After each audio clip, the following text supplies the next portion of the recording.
மாணவ கண்மணிகள் அனைவருக்கும் என் இனிய காலை வணக்கங்கள். மாணவ கண்மணிகள் அனைவரும் நலமாக உள்ளீர்களா?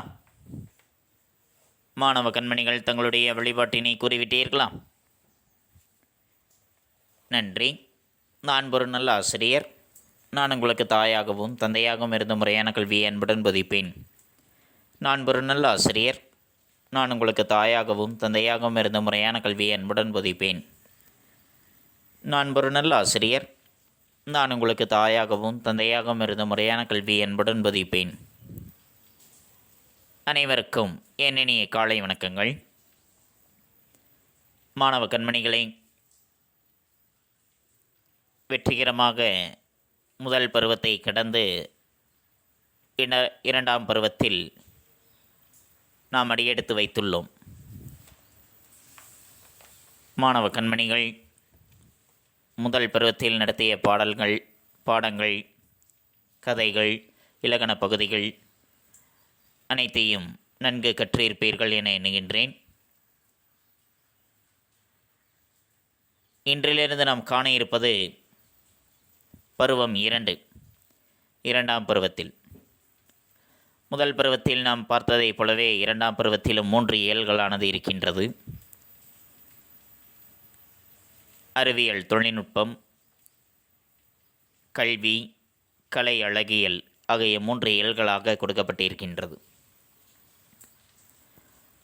அவற்றில் இன்று நாம் காண்பது முதல் இயல், அறிவியல் ஆக்கம் என்ற இயலை பற்றி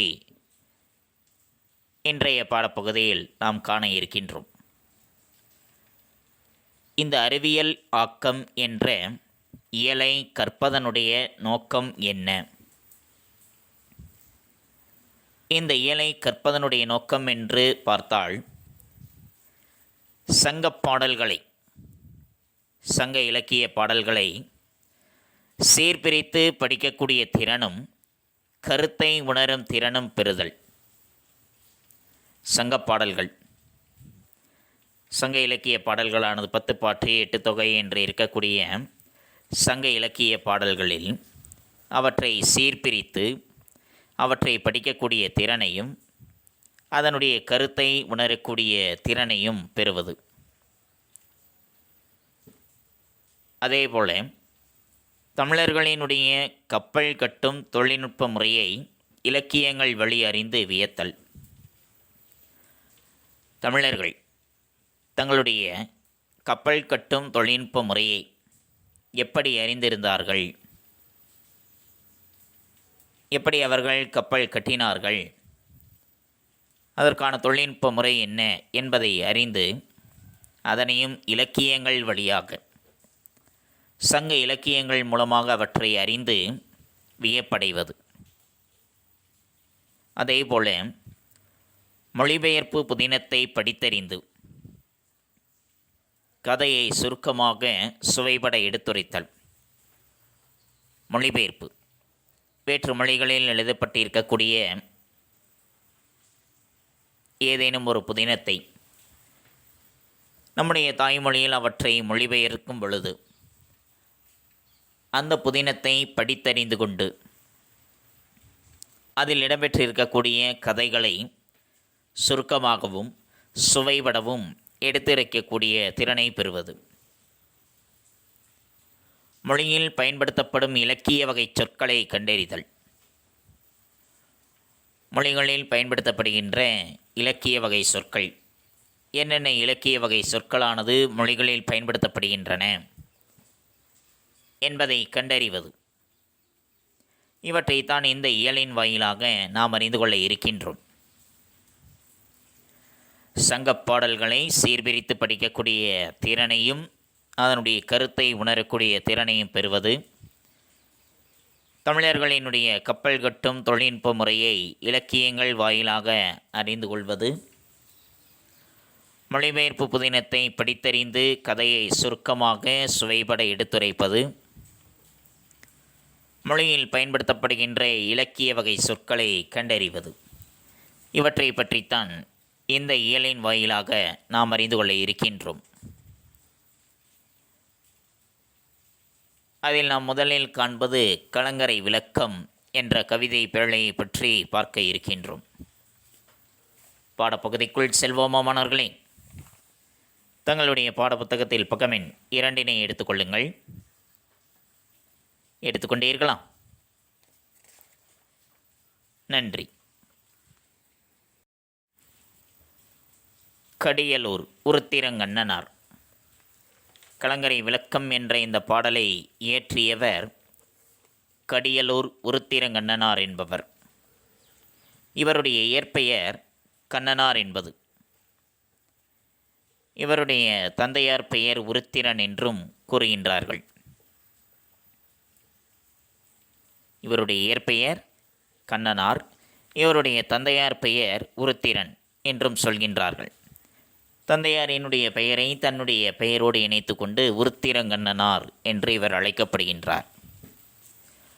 பத்துப்பாட்டு என்ற தொகை நூலில் உள்ள 9வது பாட்டாக இருக்கக்கூடிய பட்டினப்பாலையை பாடியவரும் இவரே. இவர் கடியலூர் என்ற ஊரில் பிறந்தவர். அதனால்தான் தன்னுடைய பெயரோடு தன்னுடைய ஊர் பெயரையும் இணைத்து கடியலூர் உருத்திரங்கண்ணனார் என்று இவர் அழைக்கப்படுகின்றார். இவர் குறுந்தொகையில் ஒரு செய்யுளையும் அகநானூற்றில் ஒரு செய்யுளையும் பாடியிருக்கின்றார். இவரை பற்றிய வேறு செய்திகள் எதுவும் நமக்கு கிடைக்கப்பெறவில்லை.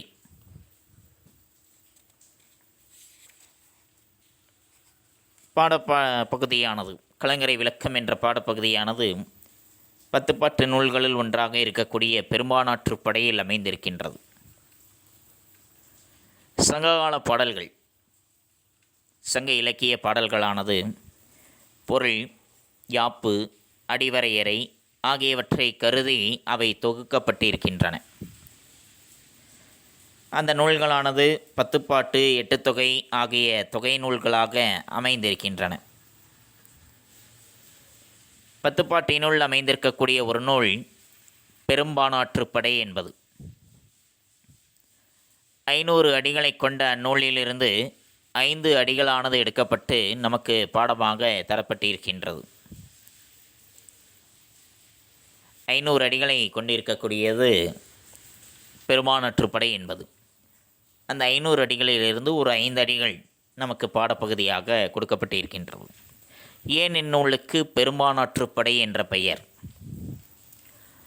பெரும்பான் கூட்டல் ஆற்றுப்படை, அதுதான் பெரும்பானாற்றுப்படை என்பது. பெரும்பான் என்பது பெரும் பண். பண் என்றால் பாடல், பெரிய பாட்டு. அந்த காலத்தில் பாடல்களை பாடுவதற்கென்றே ஒரு சில தனி பிரிவினர்கள் இருந்து வந்தார்கள். அவர்கள் ஒரு பெரிய யாழை தாங்கிக் கொண்டு, யாழ் என்பது ஒரு இசைக்கருவி, பெரிய யாழை தாங்கிக் கொண்டு அதனுடைய நரம்புகளை இயக்கி அதனுடைய இசையோடு ஒன்றி மிக இனிமையாக பாடுபவர்களாக இருப்பவர்கள்தான் பெரும்பாணர் என்று சொல்கின்றார்கள். ஆற்றுப்படை, ஆற்றுப்படை என்பது 6 குட்டல் படை. 6 என்றால் வழி, வழிப்படுத்துதல், வழி வழியாக நடந்து செல்லுமாறு கூறுவது, அதுதான் ஆற்றுப்படை என்பது. ஒரு கூத்தரோ, கூத்தாடுபவர்களோ, ஒரு பாணரோ, பாடல் பாடுபவரோ, ஒரு பொருணரோ அல்லது ஒரு விரலியரோ, ஒரு நடனமாடக்கூடியவர்களும், இவர்கள் வள்ளல் ஒருவரிடம் சென்று பரிசில் பெற்று வருவார்கள். கூத்தர், பாணர், பொருணர், விரலியர் இவர்களில் யாரேனும் ஒருவர் ஒரு வள்ளல் ஒருவரை நாடிச் சென்று அவரிடமிருந்து பரிசில் பெற்று வருவார்கள். அவர் தம்போல் பரிசில் நாடி வருபவர்களை வழியில் எதிர்பட்டு அவரிடம், இன்ன வள்ளலிடம் நாங்கள் பரிசு பெற்று வருகின்றோம், அவன் இத்தகைய வன்மையுடையவன், இந்த ஊரைச் சார்ந்தவன், அவன் இந்தந்த சிறப்புகளை கொண்டவன், அவனிடம் நீங்கள் செல்லுங்கள், எம்மை போன்ற பல செல்வங்களை பெறுங்கள் என்று ஆற்றுப்படுத்துவதாக நூல் இயற்றலே ஆற்றுப்படை என்பது. ஒரு கூத்தர், பாணர், பொருணர், விரலியர் இவர்களுள் யாரேனும் ஒருவர் தன்னை போல பரிசில் நாடி வருகின்ற ஒருவரை வழியில் எதிர்கொண்டு அவரிடம், நாங்கள் இந்த வள்ளலிடம் சென்று பரிசல் பெற்று வருகின்றோம். அவன் எந்த அளவிற்கு கொடைத்தன்மை உடையவன், இந்த ஊரை சார்ந்தவன், அவன் இந்த ஊரில் அவன் இருக்கின்றான், அவன் எந்தெந்த சிறப்புகளை கொண்டவனாக இருக்கின்றான், இத்தகைய வள்ளல் தன்மை வாய்ந்தவனாக அவன் இருக்கின்றான், அவனிடத்தில் நீங்கள் செல்லுங்கள். அவனிடத்தில் நீங்கள் சென்றீர்கள் என்றால் எங்களைப் போன்ற பல செல்வங்களை நீங்கள் அவனிடமிருந்து நீங்கள் பெறலாம் என்று ஆற்றுப்படுத்துவதாக நூலை இயற்றுவதுதான் ஆற்றுப்படை என்பது. இப்பாடல் அமைந்திருக்கக்கூடிய நூல் ஒரு பாணன் ஒருவன் எதிர்வந்த மற்றொரு பாணனை ஆற்றுப்படுத்துவதாக அமைந்திருக்கின்றது. அதனால்தான் இது பெரும்பானாற்றுப்படை என்று அழைக்கப்படுகின்றது. இது நீர்ப்பாயாற்றுத்துறை பட்டினத்தின் கடற்கரையில் உள்ள கலங்கரை விளக்கத்தினை குறித்து கூறுகின்றது. இந்நூலினுடைய பாட்டுடை தலைவன், பெருமானாற்றுப்படை என்ற இந்நூலினுடைய பாட்டுடை தலைவன் தொண்டைமான் இளந்திரையன் என்பவர். காஞ்சிபுரத்தை தலைநகராக கொண்டு ஆட்சி செய்த தொண்டையர் என்ற மரபை சார்ந்தவன்.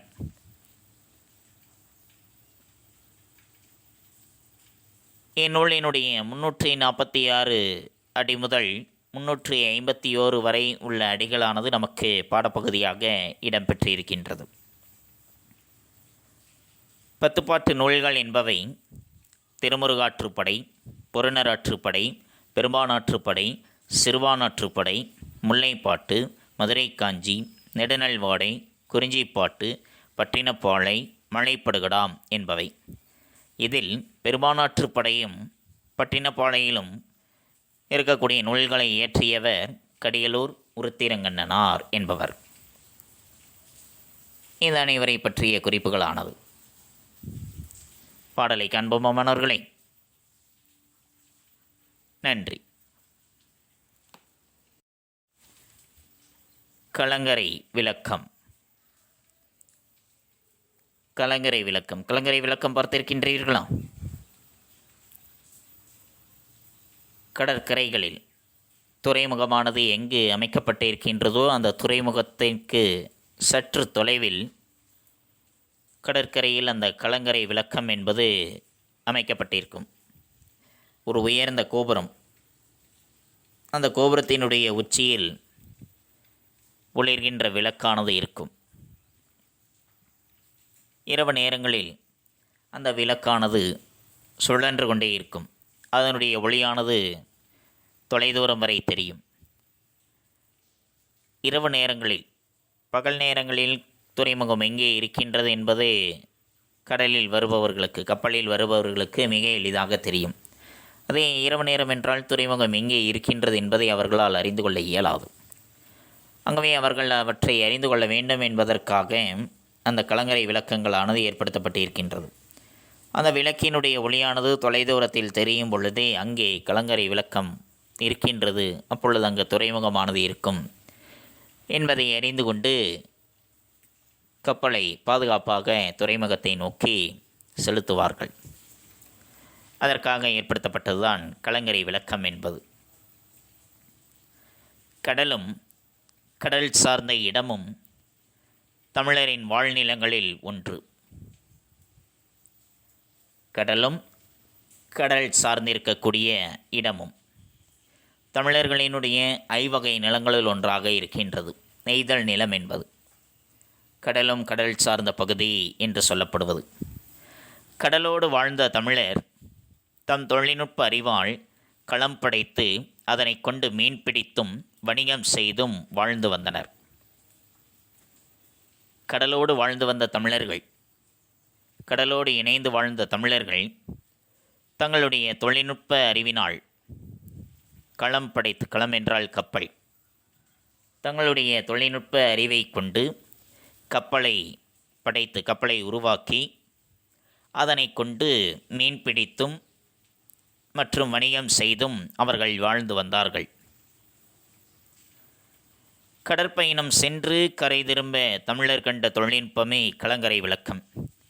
கடற்பயணம் சென்று மற்ற நாடுகளுக்கு வணிகத்திற்காக செல்கின்றார்கள் அல்லது மீன் பிடிப்பதற்காக செல்கின்றார்கள் என்றால் அவர்கள் மீண்டும் கரை திரும்புவதற்காக தமிழர்கள் கண்டறிந்த அந்த தொழில்நுட்பம்தான் கலங்கரை விளக்கம் என்பது. அப்படி அவர்கள் கண்டறிந்த கலங்கரை விளக்கத்தை குறித்து ஒரு சங்கப் பாடலானது விளக்குகின்றது. அதனை காண்போமா? வானம் ஊன்றிய மதலை போல ஏனி சாத்திய ஏற்றருஞ்சென்னி விண்புற நிவந்த வேயா மாடத்து இரவில் மாட்டிய இலங்கு சுடர் நெகிழி உறவு நீர் அழுவத்து ஓடுகளம் கரையும் துறை. வானம் ஊன்றிய மதலை போல ஏனி சாத்திய ஏற்றருஞ்சென்னி விண்பொறான் நிவந்த வேயா மாடத்து இரவில் மாட்டிய இலங்கு சுடர் நெகிழி உறவு நீர் அழுவத்து ஓடுகளம் கரையும் துறை. இது மனப்பாட பாடலும் கூட. வானம் ஊன்றிய மதலை போல ஏனி சாத்திய ஏற்று அரும் சென்னி விண்பொறா நிவந்த வேயா மாடத்து இரவில் மாட்டிய இலங்கு சுடர் நெகிழி உறவு நீர் அழுவத்து ஓடுகளம் கரையும் துறை. பாடல் புரிந்ததா மன்னர்களே? இது மனப்பாட பாடலும் கூட. மீண்டும் ஒருமுறை பார்ப்போமா? வானம் ஊன்றிய மதலை போல ஏனி சாத்திய ஏற்றருஞ்சென்னி விண்பொறா நிவந்த வேயா மாடத்து இரவில் மாட்டிய இலங்கு சுடர் நெகிழி உறவு நீர் அழுவத்து ஓடுகளம் கரையும் துறை. புரிந்தது மன்னர்களே? வானம் ஊன்றிய மதலை போல ஏனி சாத்திய ஏற்றருஞ்சென்னி விண்பொறா நிவந்த வேயா மாடத்து இரவில் மாட்டிய இலங்கு சுடர் நெகிழி உறவு நீர் அழுவத்து ஓடுகளம் கரையும் துறை. நன்றி. வானம் ஊன்றிய மதலை போல. வானம் ஊன்றிய மதலை போல. வானமானது ஊன்றிய, வானமானது கீழே விழாதபடி, வானமானது கீழே விழாதபடி ஊன்றிக்கொண்டே இருக்கக்கூடிய, ஊன்றி வைத்த மதலை போல, ஒரு பற்றுக்கோள் போல, ஒரு தூணை போல இருக்கின்றது. வானமானது கீழே விழாதபடி. இப்போ ஒரு கட்டிடம் கட்டுகின்றோம் என்றால் மேலே மேற்கூரை அமைக்கும் பொழுது சாரங்கள் வைத்து முட்டு கொடுப்பார்கள். ஏனென்றால் அது காரை போடும் பொழுது கீழே விழாமல் இருக்க வேண்டும். அது குறிப்பிட்ட சில நாட்கள் அப்படியே நேராக முட்டு கொடுத்து வைத்திருந்தோம் என்றால் நன்கு பிடித்திருக்கும் என்பதற்காக முட்டு கொடுப்போம். அதுபோல வானமானது கீழே விழாதபடி இருக்க வேண்டும் என்பதற்காக அதனை ஒரு முட்டுக்கோளால், ஒரு தூணினால் ஊன்றி ஒரு பற்றுக்கோள் போல அவை இருக்கின்றது. எது? ஏனி சாத்திய ஏற்றருஞ்சென்னி. ஏனி சாத்திய ஏற்றருஞ்சென்னி. ஏனியை சாத்தியும் அதன் மீது அந்த பற்றுக்கோளானது இருக்கின்றது அல்லவா? அந்த பற்றுக்கோள் மீது ஏனியை சாத்தியும் ஏற்று அரும் சென்னி. ஏற்று அரும் சென்னி ஏறுவதற்கு அரிய தலையை உடையதும் சென்னி உச்சி. அதனுடைய உச்சியில் ஏறுவதற்கு ஏணியை கொண்டு ஏற முடியாத அளவிற்கு ஒரு அரிய தலையினை, ஒரு அரிய உயரத்தை கொண்டிருக்கின்றது. உச்சியை உடையதாக இருக்கின்றது. அது ஏணியை வைத்து அதன் மீது நம்மால் ஏற முடியாது. அந்த அளவிற்கு ஒரு அரிய உயரத்தில் அமைந்திருக்கின்றது. ஏது அமைந்திருக்கின்றது? விண்பொறா நிவந்த வேயா மாடத்து. விண்பொறான் நிவந்த வேயா மாடத்து. விண்பொறா நிவந்த. விண்ணையே தீண்டும் அளவிற்கு உயர்ந்திருக்கக்கூடிய வேயா மாடம். வேயா என்றால் வைக்கோல் இருக்கின்றது அல்லவா, அந்த வைக்கோல் கற்றை போன்றவற்றினால்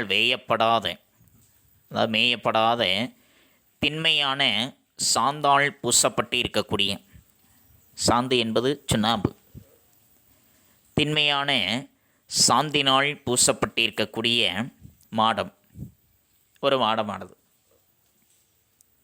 பின்னையே தீண்டும் அளவிற்கு உயர்ந்திருக்கக்கூடிய வைக்கோல் கற்றை போன்றவற்றால் வேயப்படாது திண்மையான சாந்தினால் பூசப்பட்டு இருக்கக்கூடிய அந்த மாடத்தில் இரவில் மாட்டிய இலங்கு சுடர் நெகிழி.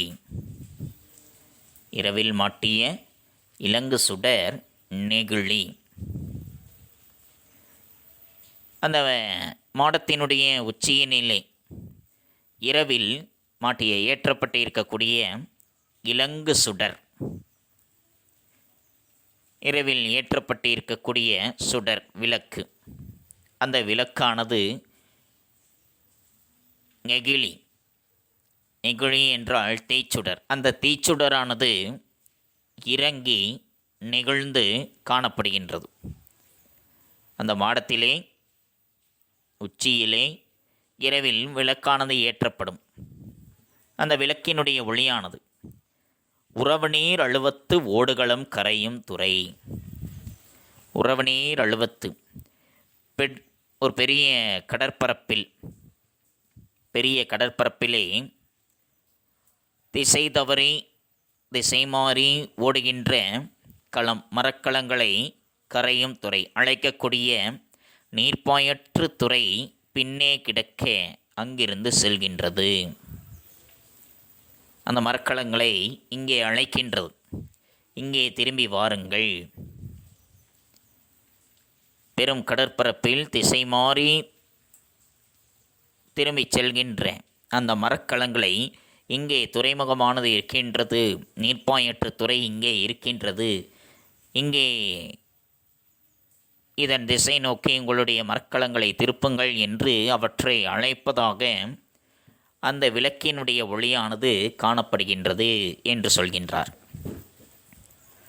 நீர்ப்பாயற்று துறையில் உள்ள கரங்கரை விளக்கம் வானமானது கீழே விழாதபடி முட்டுக்காலாக ஊன்றி வைக்கப்பட்ட ஒரு பற்றுக்கோள் போல் திகழ்ந்தது. அது விண்ணை தீண்டும் அளவிற்கு உயர்ந்து காணப்படுகின்றது. அது ஏணி சாத்தியும் ஏறுவதற்கு அரிய உயரத்தில் அமைந்த மாடத்தை கொண்டதாகவும் அமைந்திருக்கின்றது. அந்த மாடம் வைக்கோல் கற்றை போன்றவற்றினால் வேயப்படாது திண்மையாய் சாந்தினால் பூசப்பட்டு இருக்கின்றது.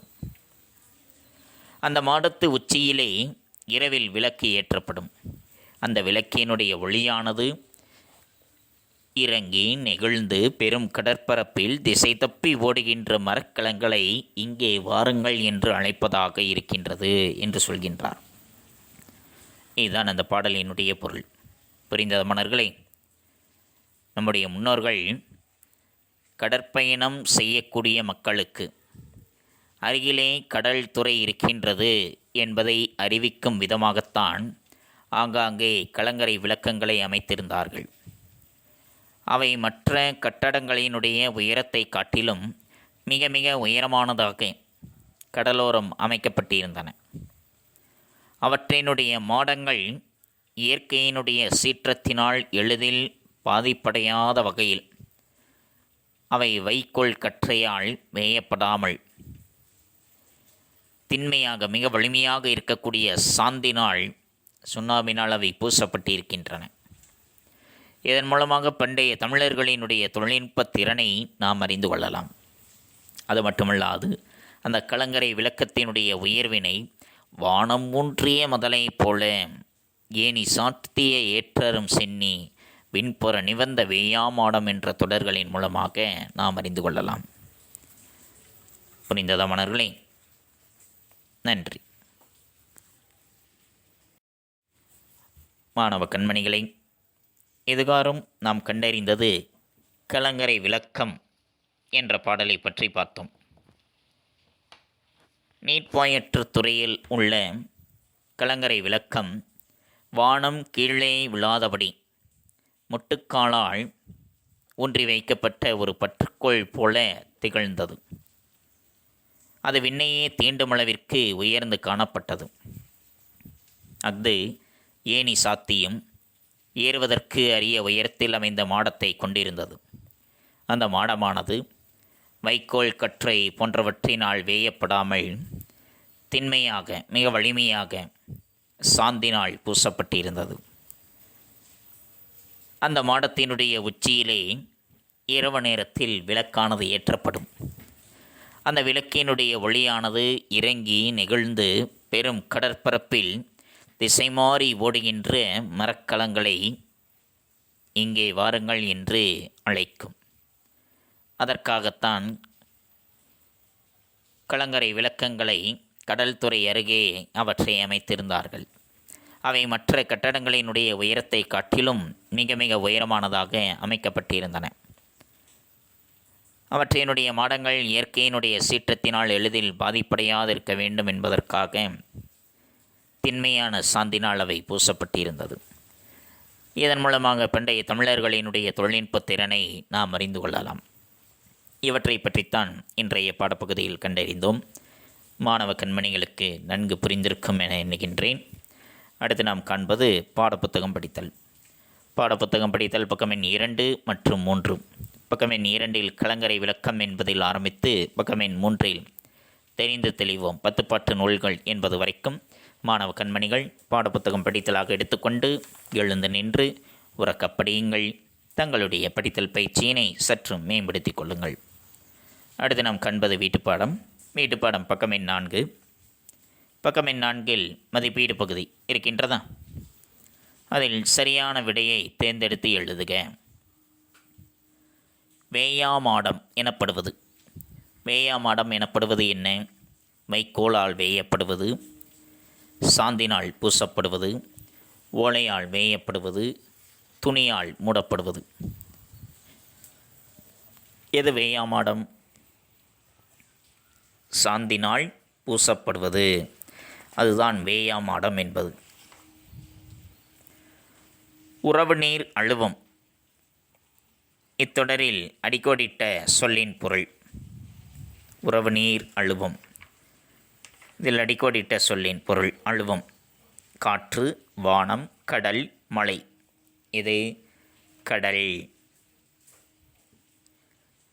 கடலில் துறைமுகம் அறியாமல் கலங்குவன. கடலில் துறைமுகம் எங்கே இருக்கின்றது என்பதை அறியாமல் கலங்கக்கூடியவை எவை? மீன்கள், மரக்கலங்கள், தூண்கள், மாடங்கள். எவை? மரக்கலங்கள். தூண் என்னும் பொருள் தரும் சொல். தூண் என்ற பொருளை தரக்கூடிய சொல் எது? நெகிழி, சென்னி, ஏணி, மதலை. எது? மதலை என்பது. குறித்து கொண்டீர்களா? நன்றி. அடுத்து குருவினா. மரக்கலங்களை துறைமுகம் நோக்கி அழைப்பது எது?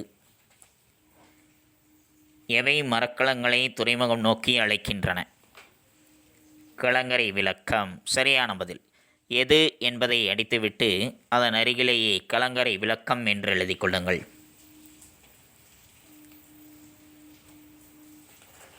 எழுதி கொண்டீர்களா? கலங்கரை விளக்கம்.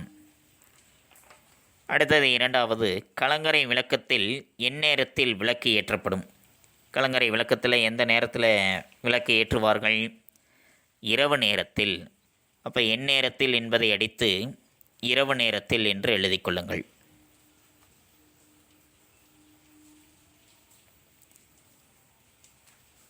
எழுதி கொண்டீர்களா? நன்றி. அடுத்து சிறுவினா. கலங்கரை விளக்கம் பற்றி பெரும்பானாற்று படை கூறும் கருத்துக்களை எழுதுக. அதற்குரிய விடையானது பக்கம் எண் 3 பாடலின் பொருள். கலங்கரை விளக்கமானது வானம் கீழே விழுந்து விடாமல் தாங்கிக் கொண்டிருக்கும் தூண் போல தோற்றமளிக்கிறது. ஏணி கொண்டு ஏற முடியாத உயரத்தை கொண்டிருக்கிறது. மேயப்படாமல் சாந்து பூசப்பட்ட விண்ணை முட்டும் மாடத்தை உடையது. அம்மாடத்தில் இரவில் ஏற்றப்பட்ட எரியும் விளக்கு கடலில் துறைமுகம் அறியாமல் கலங்கும் மரக்கலங்களை தன் துறைமுகம் நோக்கி அழைக்கிறது என்பது. அது சிறுவினா 1. குறித்து கொண்டீர்களா? நன்றி. இதில் குருவினா 2ஐயும் எழுதி கொள்ளுங்கள், சிறுவினாவை படித்து கொள்ளுங்கள். எழுதுவது குருவினா 2ம், படிப்பது சிறுவினாவும். குருவினா சிறுவினா 2ஐயும் படித்து கொள்ளுங்கள். தெளிவுற எழுதுங்கள், தெளிவுற படியுங்கள். தங்களுடைய படித்தல் பயிற்சியும் தங்களுடைய கையெழுத்து பயிற்சியும் சற்று மேம்படுத்திக் கொள்ளுங்கள். அடுத்து உங்களுக்கு ஒரு செயல்பாடு பக்கம் எண் 4 மேலே கற்பவை கற்றபின் இருக்கின்றதா? அதில் கடலும் கலங்கரை விளக்கமும் ஓவியம் வரைந்து வண்ணம் தீட்டுக என்பது கொடுக்கப்பட்டிருக்கின்றது. கடலும் கலங்கரை விளக்கமும், ஒரு கடலை ஒட்டியே கடற்கரை இருப்பதைப் போலவும் கலங்கரை விளக்கம் இருப்பதைப் போலவும் ஒரு ஓவியம் வரையுங்கள். அல்லது கலங்கரை விளக்கத்தை போல ஒரு மாதிரி செய்தாலும் சரி, உங்களுடைய திறமைக்கேற்றது. 2இல் எது வேண்டுமானாலும் நீங்கள் செய்யலாம், அல்லது 2ஐ செய்தாலும் சரி. இது உங்களுடைய படைப்பு திறனுக்கு ஒரு செயல்பாடு. புரிந்ததா மாணவர்களே? தெளிவுற எழுதுங்கள், தெளிவுற படியுங்கள். மீண்டும் அடுத்த பாட வேளையில் சந்திப்போம். நன்றி, வணக்கம்.